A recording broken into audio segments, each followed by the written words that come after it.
à tous et à toutes, on se retrouve pour une vidéo de remerciements en fait. Je veux remercier toutes les personnes qui se sont abonnées, qui m'ont soutenu et qui ont été très gentils par rapport à ma vidéo sur mes maladies en fait. Et franchement, ça m'a énormément touchée de voir la gentillesse que vous êtes. Et c'est vrai que je voulais vraiment vous dédier une vidéo de remerciements. Et je vous remercie énormément parce que franchement, vous avez été très très gentils avec moi dans vos messages, dans vos soutiens. Et puis je soutiens aussi tous ceux qui sont comme moi, qui sont dans les mêmes maladies que moi, et puis que on les laisse comme ça, que on n'a aucun personne ne fait rien. Et ces maladies-là n'étant pas reconnues officiellement, c'est vrai qu'il y a des personnes, moi j'ai le privilège de pouvoir avoir été mis en invalidité, mais j'ai eu des messages où que vraiment les personnes sont même pas en invalidité, qu'ils sont obligés de travailler, et ça je trouve ça inadmissible quand on est dans un état de souffrance comme on peut l'être suite à ces maladies-là, et je trouve ça quand même lamentable d'être en 2019 et de ne pas d'être compris dans nos souffrances et dans notre maladie. Donc c'est vrai que j'espère que cette vidéo puisse alerter des personnes et qu'ils puissent se rendre compte que il y a des gens qui souffrent de ces maladies et que on essaye de nous soulager comme on peut, mais ça ne fait pas tout. Ça n'empêche pas la maladie de progresser, ça n'empêche pas nos souffrances quotidiennes. Ça nous soulage, mais c'est tout, ça nous soulage pas complètement. On n'est pas à dire qu'on est sans douleur et qu'on ne souffre pas. On souffre à longueur de temps, 24 heures sur 24, on n'a pas de répit. Je dirais la maladie ne connaît pas les vacances. Malheureusement, on souffre continuellement. Quand je vois qu'il y a une personne, elle ne peut même pas partir en vacances avec son mari et ses enfants, je trouve ça c'est pas possible quoi, d'être dans des maladies comme ça, qu'on n'ait aucun soulagement, aucun rien. Et surtout, je m'adresse à cette personne-là, c'est qu'elle n'hésite pas à prendre un fauteuil roulant. C'est vrai que c'est dur à accepter au démarrage, mais ça te permet de pouvoir un petit peu retrouver une vie de famille, entre parenthèses, parce que ça n'enlèvera pas tout, mais ça te permet de pouvoir suivre ta famille. C'est vrai que pour ta famille, ils seront obligés de te pousser, de te suivre, mais peut-être qu'ils seront contents de t'avoir avec eux. Et c'est vrai que moi des fois c'est pareil, je suis pareil, je voudrais pas sortir, je dis même à mon mari, je dis non, t'as qu'à y aller tout seul, je veux pas sortir, mais il me dit non, tu vas venir avec nous, ça va te faire du bien, ça va te changer. Et c'est vrai que ça me fatigue énormément, mais bon, ça fait un grand bien, un bien fou.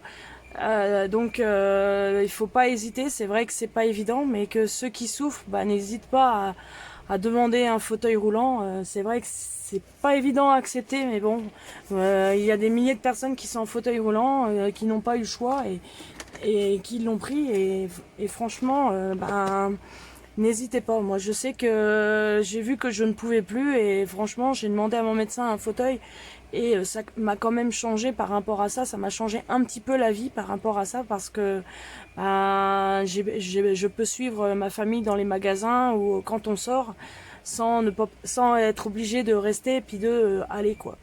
Donc bon, c'est vrai que par contre j'ai pas une maison adaptée au fauteuil roulant, donc à part ma pièce principale, je dirais ma salle, qui est pas grande, il y a que là que je peux me déplacer, parce qu'après comme c'est une maison ancienne, on n'a pas du tout de quoi se déplacer.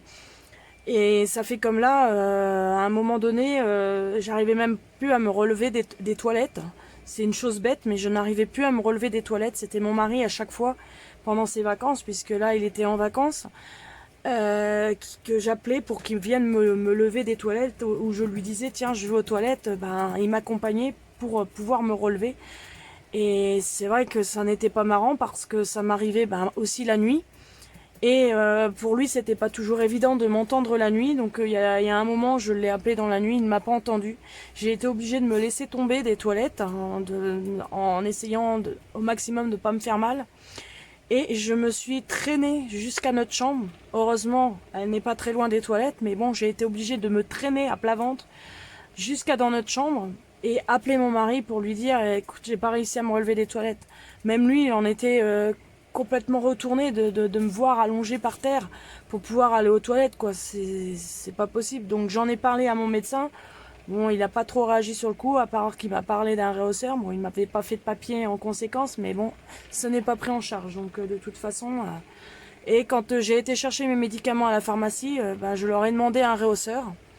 J'en ai eu pour 39,90 de ma poche, je dirais. Mais à l'heure actuelle, ben, je me lève des toilettes toute seule, j'ai plus besoin d'aide.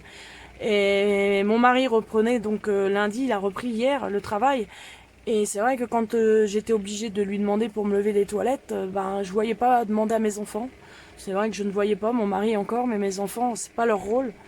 Et du coup, ben, avec le réhausseur des toilettes, ben, ça m'a changé à ce niveau-là. Au moins, j'ai pu retrouver aussi de l'autonomie au niveau des toilettes. Donc c'est pareil, si vous rencontrez ce problème-là, malheureusement, ce n'est pas pris en charge. C'est vrai que ça coûte 39,90 de notre poche. Mais voilà, ça permet de ne pas être obligé de demander aux autres quand on a envie d'aller aux toilettes ou qui que ce soit, quoi. Donc c'est un réhausseur de toilettes, donc avec abattant. Et vous avez des accoudoirs. Donc grâce aux accoudoirs, je peux me lever. Donc les accoudoirs peuvent être basculés. Bon, malheureusement, nous, on n'a qu'un toilette. Et c'est vrai que bah, toute ma famille subissent le réhausseur. Mais bon, c'est ce qu'ils m'ont dit, c'est rien. Ils préfèrent que je puisse retrouver de l'autonomie. Et eux, ils se débrouillent avec le réhausseur. Mais voilà quoi. C'est vrai que c'est un petit plus aussi que j'ai retrouvé récemment. Donc voilà, et c'était surtout, ben bon, je vous ai refait des petites explications, mais c'était surtout pour vous dire que bah, si vous êtes dans le même cas que moi, ben, de ne pas hésiter de demander des aides. Bon, il existe peut-être à travers des assistantes sociales ou à travers des associations pour que vous puissiez avoir des aides que vous ne pouvez pas avoir dans votre région. Moi, c'est vrai que j'ai un minimum, mais bon, j'ai réussi à quand même être pensionnée, d'être reconnu handicapé par la sécurité sociale. Donc je suis dans la catégorie 2 avec incapacité de travailler. Et du coup, je suis en pourcentage parce qu'on m'a demandé au niveau du pourcentage d'handicap. Bah, par rapport à la sécurité sociale, c'est juste marqué catégorie 2 et je suis entre 49 et 79% d'handicap. Donc c'est la fourchette d'handicap pour la deuxième catégorie. Donc les autres c'est de 0 à 48 et de 49 à 79 et après c'est de 80 à 100. Et du coup, donc voilà, moi au niveau pourcentage d'handicap, je sais pas du tout dans laquelle je me place. Je peux pas vous dire, je suis à 60% d'handicap, 70. Moi pour moi, je commence à être vraiment bien haute en handicap. Mais je suis dans la fourchette 49 à 79 au niveau de la sécurité sociale. Parce qu'auprès de la MDPH, pour l'instant, je n'ai pas eu grand chose à part la carte de stationnement. Et là, en ce moment, j'attends justement ma carte de stationnement, la nouvelle, quoi, parce que la mienne, elle est finie. Je la mets depuis un certain temps comme ça, parce que bon, malheureusement, à la MDPH, j'ai envoyé mon dossier au mois de mars. Et pour l'instant, ils m'ont répondu au mois de juillet en me demandant certains papiers. Donc je leur ai renvoyé presque aussitôt.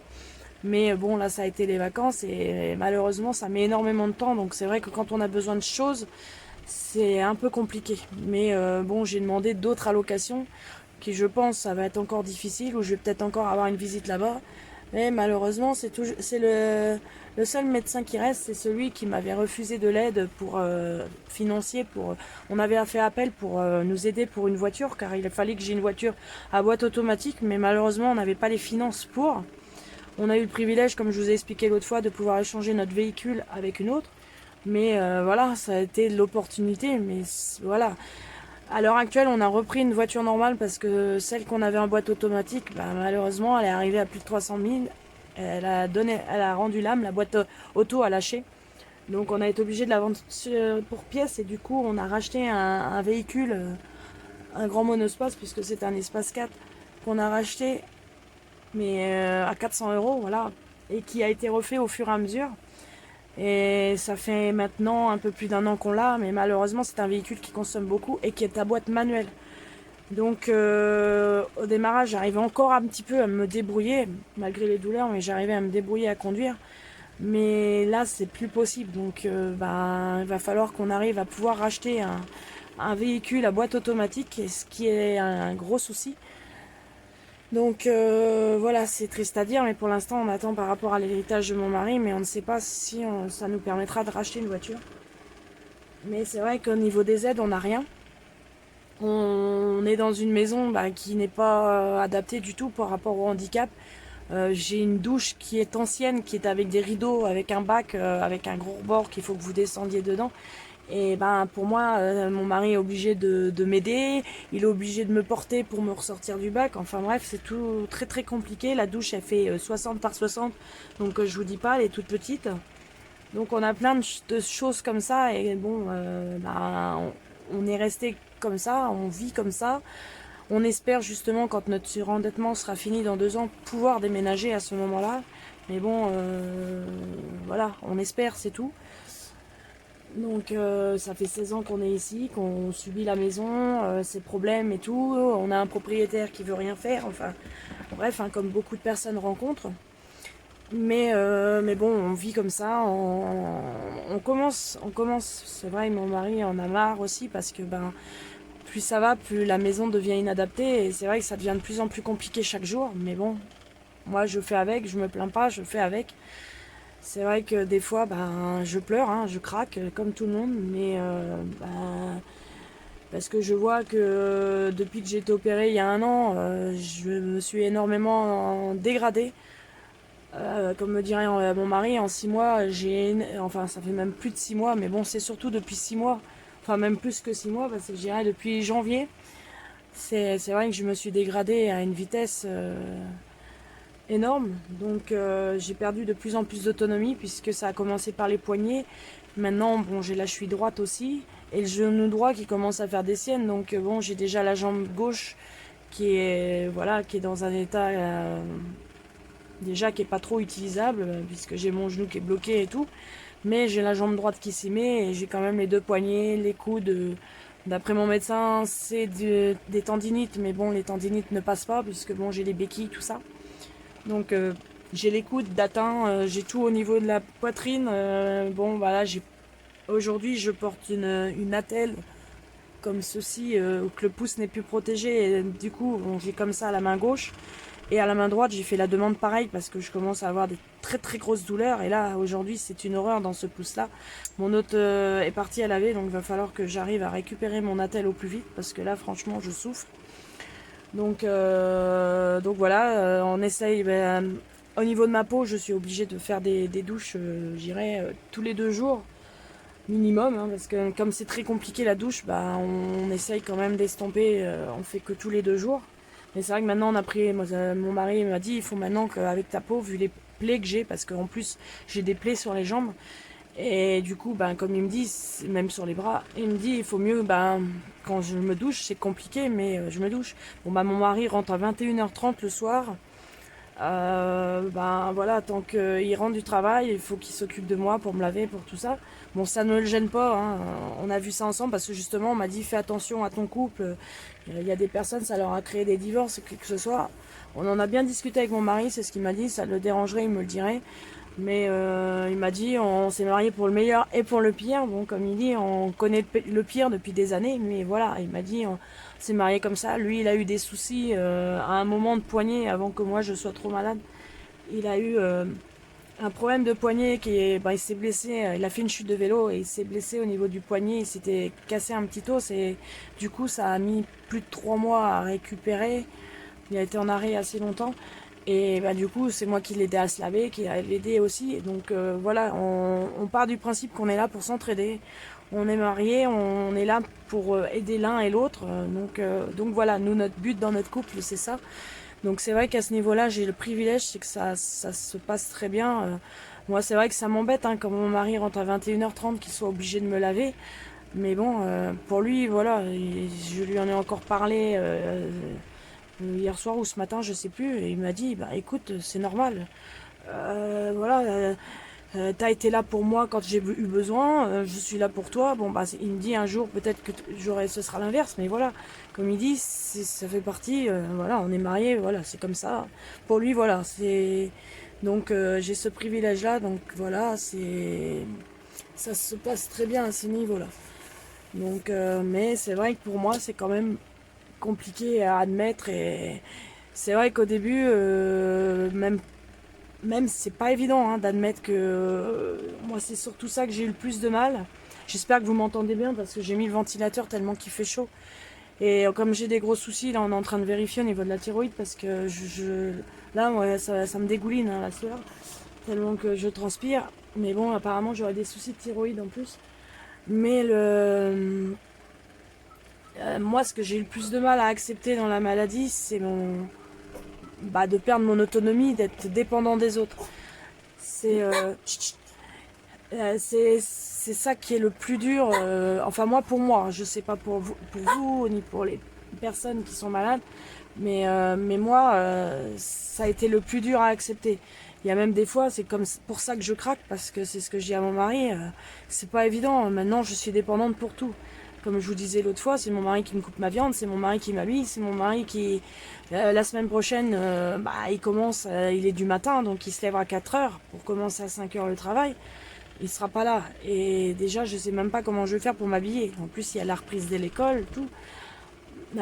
C'est ma grosse appréhension. C'est ce que je lui ai dit quand il m'a dit ça y est, c'est reparti. Je me suis effondrée parce que je me suis dit comment je vais faire, quoi. Parce que pendant 3 semaines, il a été là, il m'a aidé continuellement.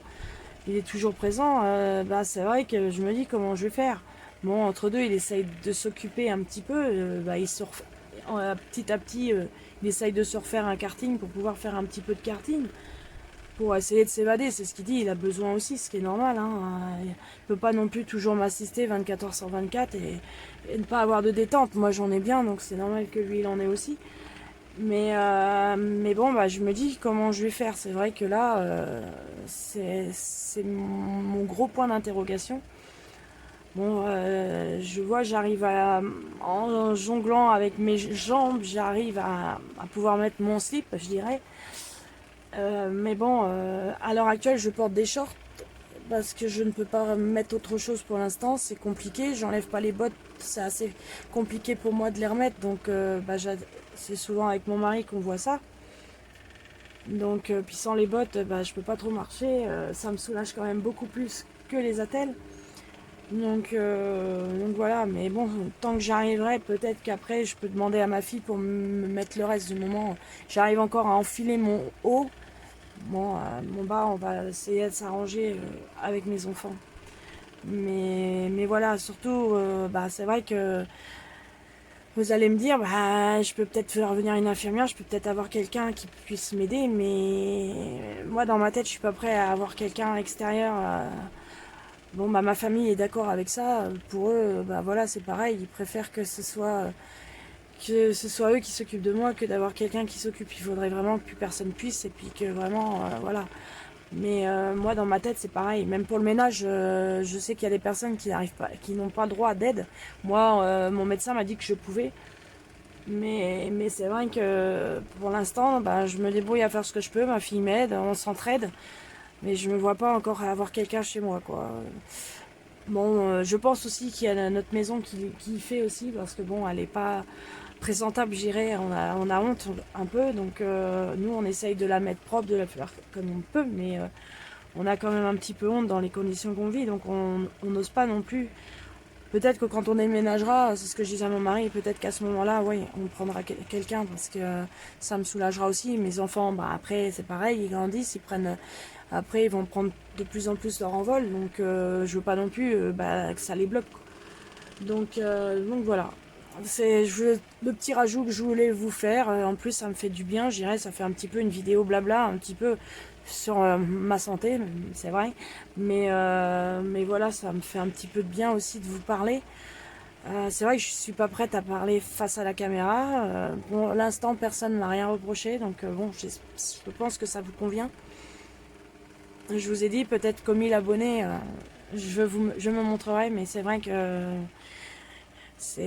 voilà, j'ai envoyé une photo à une copine là, mais voilà, elle m'a dit je la garde pour moi, elle la montre à son compagnon, il n'y a pas de souci, mais je suis pas encore prêt à montrer à plein de monde mon état. Bon, c'est vrai que peut-être que je vous montrerai parce que à un moment donné, vous puissiez vous rendre compte, peut-être, ce serait peut-être mieux. Après, si vous me le demandez, peut-être que je rajouterai ma photo à la rigueur. Sans parler en direct comme ça, ce sera peut-être plus facile à la rigueur en fin de vidéo, vous mettre ma photo pour que vous puissiez voir comment que je suis. Mais voilà, c'est tout ce que je peux faire à l'heure actuelle. Voilà, donc c'était une petite vidéo. Là, je vais vous filmer par la suite. Donc on va repartir dans le coloriage, hein. On est là pour ça. Je vais vous faire après une petite vidéo de coloriage, un speed coloring. On m'a demandé dans Chat Mystère. Donc voilà. Je vous remercie encore énormément pour votre soutien et vraiment et votre présence. Ça m'a fait énormément de bien. J'ai été super contente de tous les messages que j'ai eus. Je vous remercie encore 1000 fois. Vraiment, merci de votre soutien, merci d'être présent, merci de me permettre de vous parler. Et franchement, ça me fait énormément de bien. Voilà, c'est tout ce que j'ai à vous dire. Surtout, prenez soin de vous. Surtout, n'hésitez pas si vous avez un souci à en parler et à ne pas rester seul dans votre coin. N'hésitez pas à parler. Moi, je suis même ouverte à vous recevoir en message, il n'y a pas de problème. Mais ne restez pas dans votre coin, ne vous renfermez pas sur vous. Moi, j'ai tendance un peu à faire ça, mais c'est vrai que depuis que je fais des vidéos YouTube, ça m'aide beaucoup moralement et voilà. Bon, ça m'empêche pas d'avoir des hauts et des bas, mais c'est vrai que ça aide quand même un peu. Donc voilà, surtout prenez soin de vous. Je vous fais plein de bisous, vraiment, je vous remercie du fond du cœur. Et puis, bon colo. Et puis, bon courage à tous ceux qui sont comme moi ou qui ont d'autres choses, hein. Voilà, je vous souhaite un bon courage à tous. Puis, je vous fais de gros bisous. Puis, je vous dis à bientôt dans une prochaine vidéo. Ciao!